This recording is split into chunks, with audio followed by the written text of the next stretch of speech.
नमस्कार। आप सभी का पुनः स्वागत है। मैं प्रोफेसर संजय। आज की इस वीडियो में प्रश्न नंबर 41 से प्रश्न नंबर 60 तक देखने वाले हैं। दोस्तों, कितना आसान होता है ना कहना सफलता। अरे वो सफल हो गया, तुम्हें सफलता क्यों नहीं मिली? उस सफलता के लिए बार बार ताने हमें सुनने को मिलते हैं कि कब तुम्हें सफलता प्राप्त होगी। अरे ऐसे सवाल वही लोग करते हैं अक्सर जिसने मेहनत करके नौकरी प्राप्त नहीं की होती है। जो मेहनत करके नौकरी प्राप्त करता है वो जानता है इस संघर्ष की गाथा को। वो किसी को भी नकारात्मक विचारों से घेरता नहीं है, उसको स्वतंत्र छोड़ देता है ताकि वो अपने जीवन में सफलता के मुकाम को हासिल जरूर कर सके। और सफलता के लिए ज़रूरी होता है कि आप लोग लगातार मेहनत करने के लिए तैयार रहें। कभी ऐसा होता है कि पेपर नहीं आ रहा है, कभी होता है कि पेपर आ चुका है और हमारे पास समय नहीं है। ये सवाल हमारी ज़िंदगी के दो पहलू हैं, परंतु हमें निर्धारित करना है कि विपरीत स्थिति में भी हम पढ़ाई कैसे कर सकें, हमें पढ़ाई कैसे को आगे लेकर जाना है। ये हमारी सोच पर निर्भर करता है। इसी सोच के साथ कि आप लोग सभी इस समय का भरपूर उपयोग करेंगे और जो हिमाचल प्रदेश में बम्पर भर्तियां पीजीटी की आने वाली हैं उसके लिए आप लोग तैयार रहेंगे। चलते हैं पहले प्रश्न की ओर। प्रश्न नंबर 41। रामचंद्र शुक्ल के वीर गाथा काल को आदिकाल किसने कहा है? दोस्तों, यहाँ पे आप सभी को पता है कि आदिकाल सर्वमान्य रूप से स्वीकृत किया जाता है। सर्वमान्य का अर्थ क्या होता है? पहले विद्वान अपनी अपनी मर्जी से अलग अलग नाम देते हैं और अंत में एक ही नाम को चुना जाता है, उसे कहते हैं सर्वमान्य। तो आदिकाल किसने कहा था? हजारी प्रसाद द्विवेदी जी ने वीरगाथा काल को आदिकाल कहा था। अगर हम वीरगाथा काल की बात करते हैं ना, तो वीरगाथा काल जो नामकरण किया था वो आचार्य रामचंद्र शुक्ल जी ने किया था। देखिए, नामकरण से बात करते हैं। यहाँ पे चारण काल है, जॉर्ज गिरिसन। अब देखो यहाँ पे ये आपको याद रखना पड़ेगा। और यहाँ पे देखिए संधि काल एवं चारण काल, ये जो नामकरण किया था आदिकाल के संदर्भ में राम कुमार वर्मा जी ने किया था। मैंने पिछली वीडियो में भी इसका कई बार जिक्र किया है कि प्रारंभिक काल मिश्र बंधु और गणपति चंद्रगुप्त ने कहा था। प्रारंभिक काल या आरंभिक काल मिश्र बंधु और गणपति चंद्रगुप्त ने दोनों ने कहा था। बीज बपन काल तो महावीर प्रसाद द्विवेदी जी ने कहा था। वीरगाथा काल रामचंद्र शुक्ल जी का नाम दिया हुआ है। और सिद्ध सामंत काल ये राहुल सांकृत्यायन जी का दिया हुआ नाम है। वीरकाल नाम विश्वनाथ प्रसाद मिश्र जी ने दिया है। और आधार काल जो नाम दिया है वो मोहन अवस्थी और सुमन राजे दोनों विद्वानों ने दिया है। अगले सवाल की ओर चलते हैं। आदिकाल को अलंकृत काल किसने कहा है? देखो, यह सवाल सामान्य है और इसी सामान्य सवालों को अगर आप गलत करके आते हैं तो आपको असफलता का मुंह देखना पड़ता है। इसलिए ध्यान से, आसानी से और आराम से इन प्रश्नों को देखने का प्रयास करना। अब देखो, अलंकृत काल जो कहा था वो आपके मिश्र बंधुओं ने कहा था। अब देखो, ये रीतिकाल से संबंधित सवाल है, तो रीतिकाल से संबंधित जो नाम दिए गए थे उसको हम देखने का प्रयास करते हैं। रीतिकाव्य जॉर्ज गिरसन ने कहा था, अलंकृत मिश्र बंधुओं ने कहा था, रीतिकाल रामचंद्र शुक्ल जी ने कहा था, और श्रृंगार काल विश्वनाथ ने कहा था, और कलाकाल रमाशंकर शुक्ल रसाल जी ने कहा था। ये सभी जो नामकरण हुए थे वो रीतिकाल के संदर्भ में माने जाते हैं। अब ये देखिए, रामकुमार वर्मा ने हिंदी साहित्य का आरंभ माना है, तो इसको हम पिछली वीडियो में भी देख चुके हैं। 693 ईस्वी में माना है। ठीक है, तो यहाँ पे भी आप सभी को समझ आ गया होगा। रामकुमार वर्मा वैसे अपने हिंदी साहित्य के आलोचनात्मक इतिहास को 5 भागों में विभक्त करते हैं, जो इस प्रकार से है: संधिकाल, चारणकाल, भक्तिकाल, रीतिकाल और आधुनिक काल। अब देखो, विश्वनाथ प्रसाद मिश्र जी ने रीतिकाल को श्रृंगार काल नाम दिया था। उनके अनुसार ये जो नाम दिया गया था उसके पीछे क्या तर्क हो सकते हैं? तो इन्होंने कहा था कि रीतिकाल नाम रखने से, पहला विकल्प है रीतिकाल नाम रखने से उसके विभाजन में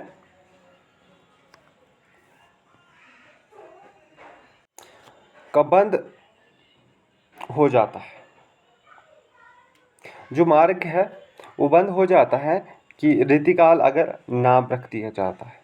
तो अब जो दूसरा विकल्प था श्रृंगार के अतिरिक्त, ये इसका सवाल, उत्तर का सवाल जो होगा वो पहला ही होगा, क्योंकि इन्होंने जो रीतिकाल नाम जो रामचंद्र शुक्ल ने स्वीकृत किया था उसको श्रृंगार काल इसलिए कहा था क्योंकि रीतिकाल नाम रखने से उसके विभाजन के जो भी मार्ग थे वो सारे बंद हो जाते थे। इसका मुख्य कारण इसलिए रखा गया था विश्वनाथ प्रसाद मिश्र जी ने, तो इसलिए इन्होंने कहा था कि रीतिकाल को आप श्रृंगार काल नाम रख सकते हैं। अगला सवाल है 45। हिंदी साहित्य के इतिहास का काल विभाजन करते हुए आचार्य रामचंद्र शुक्ल ने प्रथम काल का नामकरण वीरगाथा काल किया। हजारी प्रसाद द्विवेदी ने इसे क्या नाम दिया था? देखो, सवाल लंबा है परंतु आसान है। हजारी प्रसाद द्विवेदी ने आदिकाल को क्या नाम दिया था? आदिकाल ही नाम दिया था। वीरगाथा काल को क्या नाम दिया था? आदिकाल नाम दिया था। यहाँ पे एक महत्वपूर्ण है कि आप आदिकाल के संदर्भ में और सभी नामों को बता चुका हूँ। अपभ्रंश काल, ये कपिल कुलश्रेष्ठ जी ने कहा था आदिकाल को अपभ्रंश काल, और आपको ध्यान आ रहा होगा कि ये डॉक्टर बच्चन सिंह ने भी कहा है आदिकाल को अपभ्रंश काल, है ना। अपभ्रंश काल जातीय साहित्य, तो अपभ्रंश काल जो कहा था वो कपिल कुलश्रेष्ठ और डॉक्टर बच्चन सिंह ने दोनों ने कहा था। हिंदी साहित्य 20वीं शताब्दी के रचयिता कौन है? तो इसका जो सही उत्तर हो जाएगा वो नंद दुलारे वाजपेयी जी हो जाएंगे। 1945 में ये इतिहास, ये जो आलोचना थी वो प्रकाशित हुई थी। ये हिमाचल प्रदेश पीजीटी 2016 में सवाल पूछा गया था। अब देखो, इसकी व्याख्या देख लेते हैं। नंद दुलारे वाजपेयी की आलोचनाओं की बात करते हैं तो इन्होंने जयशंकर प्रसाद, आधुनिक साहित्य, प्रेमचंद, क्योंकि प्रेमचंद पर आलोचनाएं 2 कवियों ने लिखी है, एक तो रामविलास शर्मा ने लिखी है और एक नंद दुलारे वाजपेयी ने लिखी है। महाकवि सूरदास, महाकवि निराला, नई कविता कवि सुमित्रानंद पंत, रस सिद्धांत पे भी 2 विद्वानों ने काम किया है, डॉक्टर नगेंद्र और नंद दुलारे वाजपेयी ने। नया साहित्य, नए प्रश्न, रीति और शैली आदि जो है वो आपके नंद दुलारे वाजपेयी की आलोचनात्मक रचना है। अब देखो, निर्मला जैन की बात करते हैं तो ये प्रमुख आलोचना के क्षेत्र में महत्वपूर्ण भूमिका निभाती है। इन्होंने हिंदी साहित्य की 20वीं सदी रस सिद्धांत, हिंदी आलोचना की 20वीं सदी रस सिद्धांत और सौंदर्य शास्त्र, कविता के प्रति संसार आदि आलोचनात्मक कृतियां लिखी है। ये बहुत बहुत महत्वपूर्ण है। आगे चलते हैं तो नामवर सिंह की आलोचनात्मक रचनाएं देखते हैं। तो कविता के नए प्रतिमान हैं, जो अक्सर परीक्षाओं में पूछा जाता है, कविता के नए प्रतिमान। दूसरी परंपरा की खोज, ये जो दूसरी परंपरा की खोज है नामवर सिंह की रचना है, इसमें हजारी प्रसाद द्विवेदी का जिक्र किया गया। इतिहास और आलोचना, वाद विवाद संवाद, आधुनिक साहित्य की प्रवृत्तियाँ, ये सभी जो रचनाएं हैं वो आपकी नामवर सिंह की रचनाएं हो जाएंगी। अब आगे चलते हैं कविता कौमुदी। ये सवाल इतिहास से जुड़ा हुआ, साहित्य इतिहास से कविता कौमुदी के संग्रहकर्ता है। तो इसका जो सही उत्तर हो जाएगा वो रामनरेश त्रिपाठी हो जाएगा, और ये हिमाचल प्रदेश पीजीटी 2016 में पूछा गया था। आप देखो, इसमें 15,000 से अधिक लोकगीतों का संग्रह मिलता है। 15,000। इसमें सोहर, कजरी, विरहा, विवाह गीत, विदाई गीत आदि शामिल है। अब देखो, आप जब रामनरेश त्रिपाठी की बात करते हैं तो ना, रामनरेश त्रिपाठी को स्वच्छंदतावादी कवि माना जाता है ना। कौन सा प्रथम स्वच्छंदतावादी कवि है या दूसरा है ना। आपको द्विवेदी युग में दोनों स्वच्छंदतावादी कवि देखने को मिलते हैं। किसको कहा जाता है, तो आपने कमेंट बॉक्स में कहना है प्रथम कौन है, श्रीधर पाठक या रामनरेश त्रिपाठी। दूसरे कौन है, रामनरेश त्रिपाठी या श्रीधर पाठक। इस सवाल का आपको उत्तर कमेंट बॉक्स में ही दिया जाएगा। अगर आप उत्तर देंगे, उसके बाद अगर आप सही उत्तर देते हैं तो मैं आपको ठीक लिखूंगा, अगर नहीं देते हैं तो मैं गलत लिखूंगा। इन्होंने मिलन पथिक स्वपन शीर्षक से 3 काल्पनिक खंड काव्य लिखे हैं। तो ये बहुत महत्वपूर्ण रचनाकार है, लेखक है। तो इसके रचनाओं को भी आप मध्य ध्यान रखेंगे। मिश्र बंधुओं में शामिल नहीं है, तो इसका हम कई बार जिक्र कर चुके हैं। तो इसमें केशव बिहारी नहीं आते। याद रखना, केशव बिहारी और कृष्ण बिहारी ये अक्षर दोनों विकल्प आपके यहाँ पे डाले जाते हैं। तो केशव बिहारी और आपके कृष्ण बिहारी इन मिश्र बंधुओं में नहीं आते हैं। मिश्र बंधुओं के अनुसार हिंदी का प्रथम गद्य लेखक कौन है। ये आप सभी को पता है कि मिश्र बंधुओं ने प्रथम गद्य लेखक जो माना था वो गोरखनाथ को माना था। अगर हम ऐसे बात करें कि मिश्र बंधुओं ने, है ना, मिश्र बंधुओं ने कौन सा इतिहास लिखा था, तो मिश्र बंधु विनोद लिखा था। कितने भागों में था, 4 भागों में विभाजित था। तो यहाँ से आपने याद रखना है। और ये गोरखनाथ की जो रचनाएं हैं, पीताम्बर दत्त वर्थवाल ने इनका जो संपादन किया था वो गोरखवाणी के नाम से किया था। 14 रचनाएं, इसमें 14 रचनाओं को स्थान दिया गया था। और देखा जाए तो सर्वमान्य रूप से सरहप्पा को हिंदी का प्रथम कवि स्वीकार किया जाता है। सर्वमान्य अर्थात सभी के मतों के अनुसार। अगला सवाल है प्रश्न नंबर 50। हिंदी साहित्य के इतिहास ग्रंथ की रचना निम्नलिखित में से सबसे पहले किसने की है। आपको पता है सबसे पहले आते गारसद दत्तासी, तो विकल्प में नहीं है। दूसरे में आते हैं शिव सिंह सेंगर, और तीसरे नंबर पर आते हैं गिरसन। अगर शिव सिंह सेंगर का आपका विकल्प नहीं होता तो उत्तर जॉर्ज गिरसन हो जाना था। जॉर्ज गिरसन विकल्प में नहीं होते तो आपका कौन हो जाना था, चौथे नंबर पर मिश्र बंधु विनोद आते। इसलिए आपको याद रखना है टॉप 5 जो आरंभ के इतिहासकार हैं वो भी आपको याद होने चाहिए। ठीक है, तो मेरे ख्याल से जो शिव सिंह सरोज रचना है शिव सिंह सेंगर की है, इसमें इसकी जानकारी देख लेते हैं। ये सबसे पहले ग्रंथ लिखा गया था ये विकल्पों के आधार पर, है ना। वैसे सबसे पहला जो ग्रंथ लिखा गया था वो गारसद दत्तासी का था। जो शिव सिंह सरोज था वो 1883 में इस रचना का प्रकाशन वर्ष माना जाता है। इसमें लगभग 1000 कवियों का विवरण दिया है। इसमें अगर मूल देखें 838 कवियों का वर्णन है। अब देखो, यहाँ पर हमने शिव सिंह सेंगर की बात की, रामचंद्र शुक्ल और मिश्र बंधुओं की जानकारी हम पिछली वीडियो में देख चुके हैं। भारतीय संस्कृति के मूल उपादानों का ऐतिहासिक विकास प्रस्तुत करने वाला प्रसिद्ध ग्रंथ संस्कृति के 4 अध्याय किसने लिखा था। ये सवाल भी कई बार पूछा जाता है कि संस्कृति के 4 अध्याय किसने लिखा है, तो आपको पता है डिप्टी राष्ट्रकवि रामधारी सिंह दिनकर, जिन्होंने उर्वशी, रश्मिरथी जैसी रचनाएं लिखी है। इनके बारे में जानते हैं। इन्होंने काव्य की भूमिका, पंत प्रसाद और मैथिली शरण गुप्त और शुद्ध कविता की खोज आदि रचनाएं की थी। ये बहुत इम्पोर्टेंट है। ये तीनों रचनाएं इनकी अक्सर परीक्षाओं में पूछी जाती है।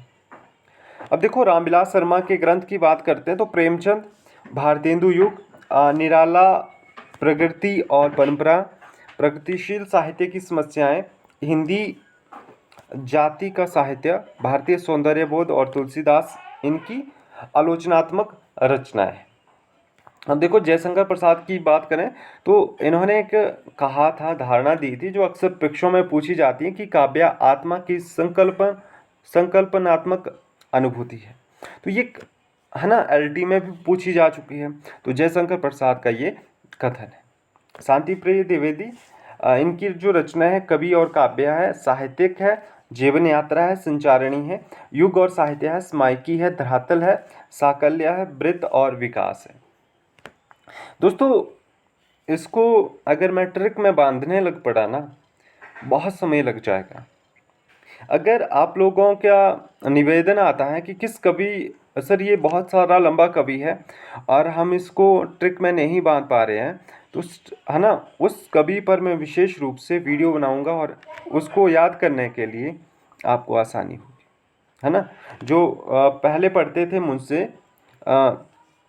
उनको पता है कि सर किस तरह से ट्रिक बनाते हैं। अगर उनको दिक्कत आएगी तो आप बता सकते हैं। अब देखो केबीएस पीजीटी हो या बच्चे इस ये नेट में भी सवाल आया था, उस समय पेपर मैंने भी दिया था कि शिव सिंह सरोज का प्रकाशन वर्ष क्या है। तो बच्चे 1883 है ना। तो इसका विकल्प 1883 वाला सही हो जाएगा। अब देखिए आगे चलते हैं। प्रश्न नंबर 53, निम्नलिखित में से किस रचनाकार ने अपना लेखन गद्य तक ही सीमित रखा था। तो यहाँ पे विकल्प है रामविलास शर्मा, रामचंद्र शुक्ल, प्रेमचंद और नगेंद्र। तो आप इसका जो सही उत्तर हो जाएगा नगेंद्र। नगेंद्र जी ने प्रेमचंद जी ने गद्य में तक ही सीमित किया था। उन्होंने उपन्यास, नाटक, तमाम तरह की गद्य विधाओं में रचनाएं की थी, परंतु उन्होंने काव्य के क्षेत्र में कोई भी योगदान नहीं दिया था। तो इसलिए याद रखना है ये गद्य तक सीमित है। गद्य में कौन कौन सी विधाएं आती है तो आप देखते हैं नाटक, उपन्यास, जीवनी, रिपोर्टाज, ये तमाम विधाएं गद्य साहित्य के अंतर्गत आती है। पद्य में क्या आती है, कविता और कविता संग्रह, दो चीज़ें आती है। ये सबसे फेमस सवाल है, बहुत चर्चित सवाल है कि अपभ्रंश को पुरानी हिंदी सर्वप्रथम किसने कहा है।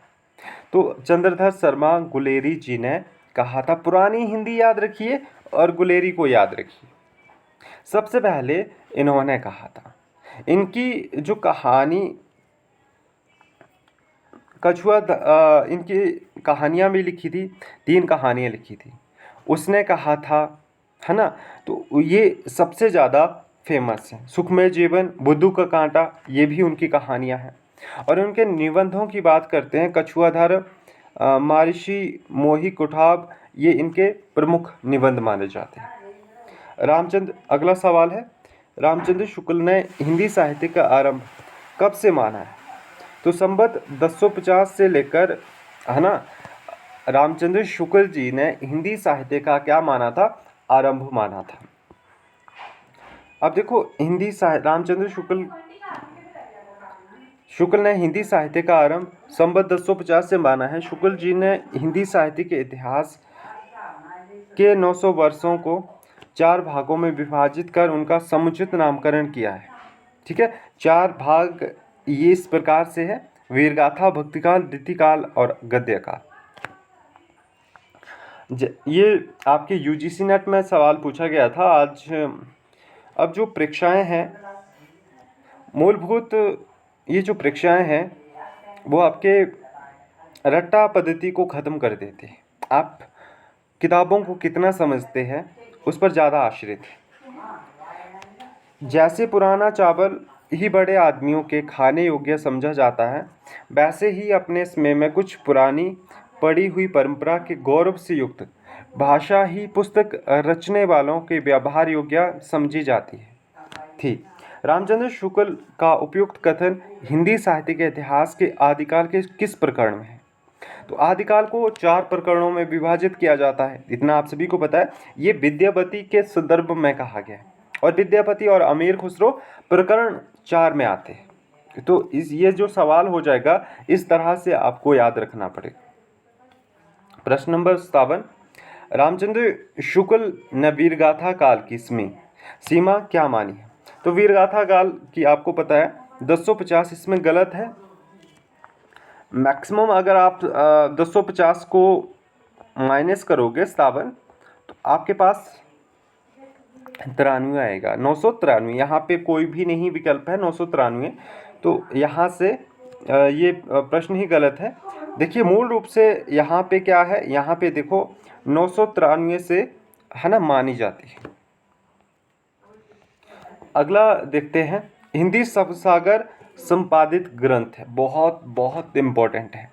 हिंदी शब्द सागर जहाँ से रामचंद्र शुक्ल का इतिहास प्रकाशित हुआ था, है ना, की भूमिका के रूप में प्रकाशित हुआ था। हिंदी शब्द सागर के जो संपादित किया था वो श्याम सुंदर दास जी ने किया हुआ था। ये सवाल बहुत बेहतरीन है। अब देखो श्याम सुंदर दास की हम बात करें ना, तो इन्होंने काशी नागरी प्रचारणी सभा द्वारा प्रकाशित किया गया था इसको, हिंदी शब्द सागर को। ये जो हिंदी शब्द सागर प्रकाशित होता था वो काशी नागरी प्रचारणी सभा द्वारा प्रकाशित होता था। आचार्य रामचंद्र शुक्ल द्वारा रचित हिंदी साहित्य का इतिहास 1929 में हिंदी शब्द सागर नामक इसी ग्रंथ की भूमिका के रूप में प्रकाशित हुआ था। अब देखो श्याम सुंदर दास ने और भी रचनाओं का संपादन किया था, जैसे कि हिंदी विज्ञानी कोश है, पृथ्वीराज रासो है, छत्र प्रकाश है, इंद्रावती है, चंद्रावती है, हमीर रासो है, परमाल रासो है, रानी केतकी की कहानी है, आदि का भी संपादन श्याम सुंदर दास ने किया था। ये सवाल मेरे ख्याल से आप लोगों के लिए नया हो सकता है। अब देखिए हिंदी साहित्य की भूमिका पुस्तक के लेखक कौन है? तो हजारी प्रसाद द्विवेदी है हिंदी साहित्य की भूमिका। इन्होंने 3 इतिहास लिखे थे, हिंदी साहित्य की भूमिका, हिंदी साहित्य उद्भव और विकास और हिंदी साहित्य का आदिकाल। ये जो उद्भव और विकास वाला साहित्य है वो दोनों 1952 में प्रकाशित हुए थे, और जो भूमिका वाला इतिहास है, साहित्य इतिहास है, वो 1940 में प्रकाशित हुआ था। इसके अतिरिक्त हम देख चुके हैं हिंदी साहित्य का इतिहास रामचंद्र शुक्ल जी ने लिखा था, है ना। ये सभी सवाल हम देख चुके हैं। अब देखो इस्तवार दा ला लितेतर इंदुई हिंदुस्तानी की रचना की। तो गारसा दत्तासी ने इस्तवार दा ला लितेतर इंदु हिंदुस्तानी की रचना की थी। तो दोस्तों इस वीडियो में हमने 20 सवाल को हल किया है। उम्मीद करता हूँ ये जो 20 सवाल है वो आपकी परीक्षा के दृष्टिकोण से बहुत महत्वपूर्ण भी होंगे और आपके जीवन को सार्थक बनाने के लिए ये महत्वपूर्ण भूमिका का निर्वहन करेंगे। इसी उद्देश्य के साथ आज की वीडियो को यहीं पर समाप्त करते हैं। आप सभी का धन्यवाद अंत तक देखने के लिए।